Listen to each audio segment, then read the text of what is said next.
Hey everybody! Today I have an awesomely special guest on with me today. You can see he's full of great energy and an awesome Colorado shirt. This is Ryan Duzer. Hi Back in everybody. Colorado. Hey Ryan. Welcome to my bedroom. Thank you so much for allowing us to be with you today. So today on the show, we're going to be talking about all of the crazy antics that Crazy Doozer's been up to. And Yes. but first before we go into that, I'd actually really love for you to tell everyone who's watching or listening what brought you to where you are today as, an ultra marathon runner, as like a host on the Discovery Channel and Nat Geo and the Travel Channel. Like what brought you to that point? I don't even know. That's pretty amazing. I'm glad I've done all that stuff. Gee, it makes you sound very cool. How did I get there? I've always kind of been a ham in front of the camera, and I love telling stories. And I didn't really travel much growing up. I didn't travel till I was about 18. I lived abroad in Sweden, and that year pretty much changed my life and gave me a totally new perspective on the world. And pretty much from that point on, I thought to myself, I want to get paid to travel. I want to find a way to get paid to travel around the world and have a great time and tell stories, inspiring stories to people sitting at home. So that's essentially the broad picture of how all this happened. How it exactly happened, there's lots of stories and trials and tribulations, but the main part is I wanted to tell inspiring stories to people to get them up off their couches and so they could be more active and more environmental. Totally. Or go volunteer at an orphanage or just make the world a better place. Awesome. Yeah. So you're all about the change making. Is this still on? Contribution. Oh, okay, good. Yep. No, we're still here. Totally. Yeah. If it cut out, no worries. I'll try to edit it later. And if not, then you're still here. That's all that matters. So, so what's like the most recent adventure that you've been on, whether it was big or small? The most recent small adventure was actually just a few days ago. It was about 0 degrees all week last week in Boulder, and I was a part of a big fundraiser called the Sleep Out. In November, nationwide, it's the Nationwide Youth Runaway and Homeless Awareness Month. Mm-hmm. So I was working with a local youth shelter here in Boulder called Attention Homes, and we were raising money for the only youth shelter in Boulder. And we all slept outside in the snow in 0 degrees as a show of solidarity. We raised well over $100,000 for this youth shelter. Wow. So that was a nice small adventure. It was very, very cold. It was pretty uncomfortable. We slept on pieces of cardboard. So it was fun. It was a good thing. And there was a lot of great community members from all over Boulder that did it. So it was a good thing. So that's my most recent little adventure. Crazy.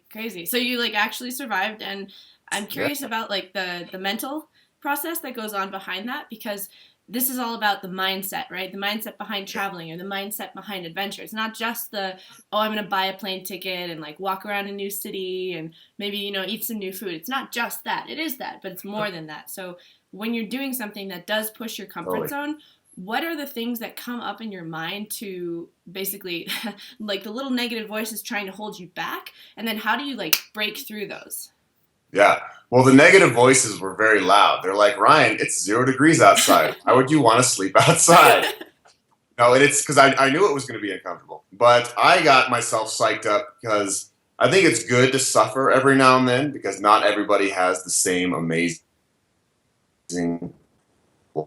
lifestyle that I have and a lot of my friends have. And really, I had to look at the bigger picture. I was raising money for youth homelessness in Boulder, Colorado. On any given night, there were 200 kids on the streets, and people would never think of that. And so, I thought we would go out there, do a little bit of suffering. At the same time, we're having fun, we're making new friends, we're part of the community. And but yeah, it's just one night. You can look at it like, okay, in 12 hours, I'm going to be back in my bed. I can survive from A to B. It's going to suck from A to B, but once I'm done, we're all good.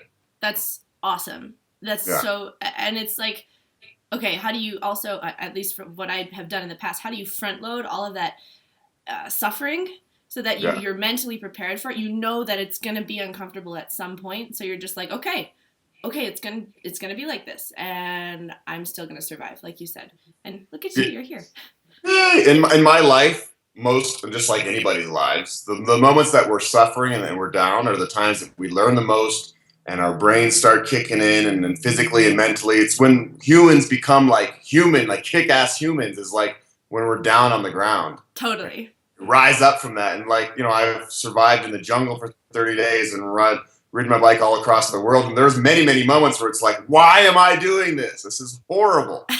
In the moment, it absolutely sucks. But at the end of it all, you're going to be a better person. You're going to have a lot more character. You're going to have a lot more compassion for people. And it's a good thing. Totally. I 100% agree. This is awesome. Thank you for sharing that. No problem. Namaste. Namaste. Absolutely.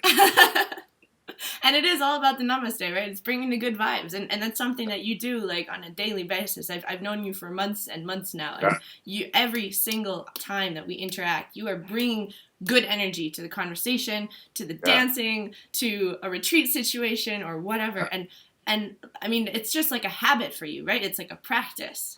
Yeah. I've always been a very like positive guy. When I was a little kid, my mom would call me Guy Smiley. He was a character on Sesame Street. And, it's not like fake happiness. There are days that suck and I'm just bummed out, and that's great to accept that and just go with it. Yeah. But, when it's really how you react to everything. I've been heartbroken. I've had things go wrong. I've lost big jobs, and it's like, you can't be like, oh, life is so great. Hooray. I'm so happy, happy, happy all the time. Right. It can't be like that. It's got to be like genuine happy. And so when I'm on a day-to-day basis, I wake up in the morning, you're like, all right, here we go. It's going to be a damn good day. And if you bring the good energy into something, usually the people around you and everything else, it's going to feed off of that, and it just makes everything better. So does that also work in foreign countries where you don't speak their language and you have no idea how to communicate?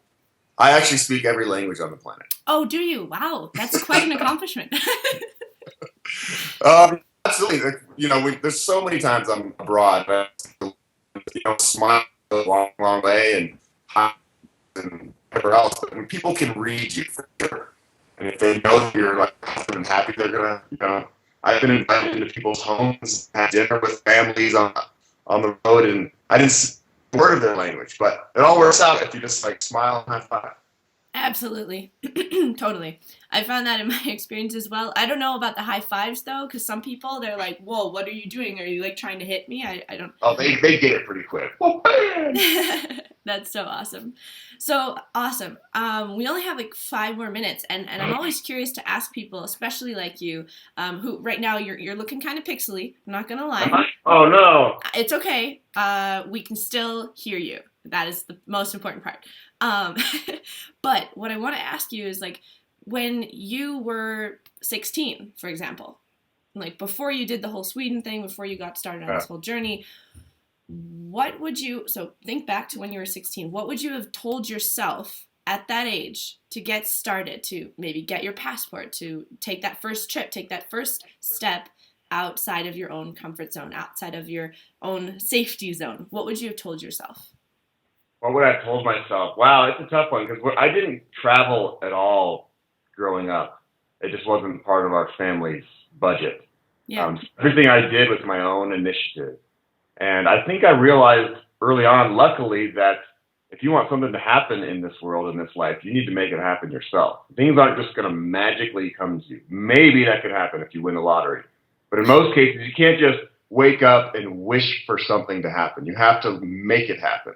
Mm-hmm. And in order to do that, there's got to be steps you have to take, and you have to like either get a college degree so you can join the Peace Corps, or you got to learn a language so you can go work somewhere else and speak that language. So what would I tell myself is just get out there and do it. It's going to be scary. It's going to be uncomfortable. There's going to be moments where you're wondering what the heck you're doing. Yeah. But it all is going to be worth it. I mean, the greatest moments in my life have been when I've completely pushed myself to the limit and broke through and gotten out. And that goes with travel, that goes with girls, that goes with endurance races, it goes with anything. When you put your heart out there, that's when good things happen. And I've always been, proud of, like, my heart is right here on my sleeve. It's like, I am what you get. Yep, totally. And you can feel that. I think anyone who's watching or listening, they can feel that as well. There's a very low bullshit factor there, aka a zero bullshit factor there. Shit. Am I still pixely? Do I look like a video game? Yeah. No, you're coming in pretty clear. So Okay. awesome. Well, thank you so much. I guess the only last question that I would have for you is, what's your next adventure? And everybody always asks me that. I'm like, oh, I don't know. I feel the pressure.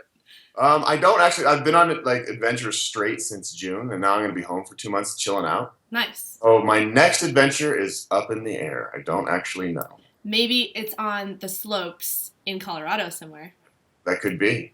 Yeah. Very mini adventure comparatively. Any adventure, yeah, not every adventure has to be huge, and people Good point. sometimes get caught up in that. They're like, "Oh, when's the next bike ride you're going to ride across a continent?" It's like, you know what? I'm going to do a micro adventure tomorrow, and it really adventure for me isn't always doing something extremely hardcore. Yeah. Adventure can be like climbing on top of your roof and watching the sunset. It could be simple things. Hey there. So you might notice that this interview doesn't really have an ending. Technology doesn't always work the way we want it to. So instead of having you sit through another minute of pixelation, I just want to let you know, thanks for tuning in. Ryan did an awesome job, and I hope that you got just as much out of the interview as I did. I'm really excited to feature more interviews just like this one with adventurous Americans and inspiring internationals in the coming weeks. So subscribe to the newsletter, I'll keep you posted, and look for a link to a TEDx video in the coming days. Until then, thank you for living the traveler's mindset, and I will talk to you soon.